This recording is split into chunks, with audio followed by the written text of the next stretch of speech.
ഇന്ന് നമുക്കേ വെണ്ടയ്ക്കയും മോരും വെച്ചിട്ട് ഒരു വെറൈറ്റി ടേസ്റ്റിലൊരു കറി ആയാലോ? നല്ല ചൂട് ചോറിനൊപ്പം ഈ ഒരു കറി മാത്രം മതി കഴിക്കാൻ. അപ്പോൾ ഇതുണ്ടാക്കാനായിട്ട് ഒരു മിക്സിയുടെ ജാർ ആദ്യം എടുക്കുക. അതിലേക്ക് കുറച്ച് ചിരകിയ തേങ്ങ ഇട്ട് കൊടുക്കാം.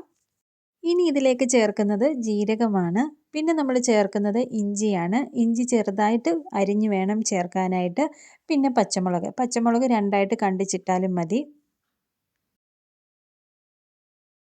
ഇനി നമ്മൾ ഇതിലേക്ക് മഞ്ഞൾപ്പൊടിയാണ് ചേർക്കുന്നത്. മഞ്ഞൾപ്പൊടി മാത്രമേ പൊടിയായിട്ട് നമ്മൾ ഉപയോഗിക്കുന്നുള്ളൂ.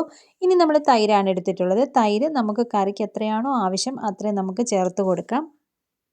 ഞങ്ങളിവിടെ 2 പേരുള്ളത് കൊണ്ട് ഒരുപാട് കറിയൊന്നും വെക്കത്തില്ല. അതുകൊണ്ട് കുറച്ച് തൈര് ചേർത്താൽ മതി. കുറച്ച് കറിയല്ലേ ഉള്ളൂ. അപ്പം തൈരും കൂടെ ചേർത്ത് കൊടുത്തതിന് ശേഷം നമുക്കിതൊന്ന് അരച്ചെടുക്കാം. നല്ല ഫൈനായിട്ട് അരച്ചെടുത്തോണം. ഒട്ടും തരിയൊന്നും ഇല്ലാത്ത രീതിയിൽ തന്നെ അരച്ചെടുക്കണേ. അങ്ങനെ നമ്മുടെ തേങ്ങയും തൈരും ഒക്കെ കൂടെയുള്ള ആ ഒരു മിക്സ് ദേ ഇവിടെ റെഡി ആയിട്ടുണ്ട്. നല്ല ഫൈനായിട്ട് അരഞ്ഞു കിട്ടിയിട്ടുണ്ട്. ഇനി നമുക്കിതൊരു സൈഡിലേക്ക് മാറ്റി വെക്കാമേ. ഇനി ഒരു പാനോ ചട്ടിയോ ചൂടാക്കി ഇതേപോലെ മസ്റ്റേർഡ് ഓയിൽ നമുക്ക് ഒഴിച്ചു കൊടുക്കാം. ഞാൻ മസ്റ്റേർഡ് ഓയിലാണ് ഇതിനകത്ത് ഉപയോഗിച്ചിട്ടുള്ളത്, കോക്കനട്ട് ഓയിലല്ല. ഇനി നമ്മുടെ അരിഞ്ഞു വെച്ചിട്ടുള്ള വെണ്ടയ്ക്ക നമുക്കിതിലേക്ക് ചേർത്ത് ഇതൊന്ന് ജസ്റ്റ് ഒന്ന് വഴറ്റിയെടുക്കാം. ഞാൻ ആദ്യമേ പറഞ്ഞില്ലേ നമ്മുടെ കറിക്കൊരു വെറൈറ്റി ടേസ്റ്റ് ആണെന്ന്. എന്താണെന്ന് ഇപ്പം മനസ്സിലായി കാണുമല്ലോ. നമ്മൾ കോക്കനട്ട് ഓയിലിന് പകരം മസ്റ്റേർഡ് ഓയിലാണ് ഇവിടെ യൂസ് ചെയ്യുന്നത്. അതാണ് നമ്മുടെ ടേസ്റ്റിൻ്റെ മാറ്റം. വീണ്ടും നമുക്ക് ഓയിൽ ഒഴിച്ചു കൊടുക്കാം. കുറച്ച് കടുകും കുറച്ച് ജീരകവും കുറച്ച് കുഞ്ഞുള്ളിയും ഇത്രയും എടുക്കുക. ഇത് നന്നായിട്ടൊന്ന് മൂപ്പിച്ചെടുക്കാം.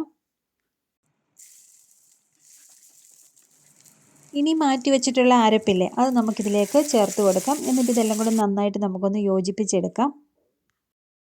ഇനി ഇതിലേക്ക് നമ്മളൊന്ന് ഫ്രൈ ചെയ്ത് വെച്ചിട്ടുള്ള ഫ്രൈ അല്ല ഒന്ന് ജസ്റ്റ് ഒന്ന് വഴറ്റിയെടുത്ത് നമ്മുടെ വെണ്ടയ്ക്ക ഇതിലേക്ക് ഇട്ട് കൊടുത്ത് എല്ലാം കൂടെ ഒന്ന് മിക്സ് ചെയ്ത് കുറച്ച് വെള്ളം കൂടെ ചേർത്ത് ഒന്ന് ജസ്റ്റ് ഒന്ന് തിളപ്പിച്ചെടുത്താൽ മാത്രം മതി. കഴിഞ്ഞു, ഇത്രയേ ഉള്ളന്നേ. എന്ത് പെട്ടെന്നാണ് നമ്മുടെ കറി ഇവിടെ റെഡി ആയത്. ഇനി ടേസ്റ്റിന് വേണ്ടി കുറച്ച് ഉപ്പും കൂടെ ചേർത്ത് കഴിഞ്ഞാൽ നമ്മുടെ വെണ്ടയ്ക്ക മോരുകറി ഇവിടെ റെഡി. എല്ലാവരും ഒന്ന് വെച്ച് നോക്ക്, ഇഷ്ടമാകും. Thank you.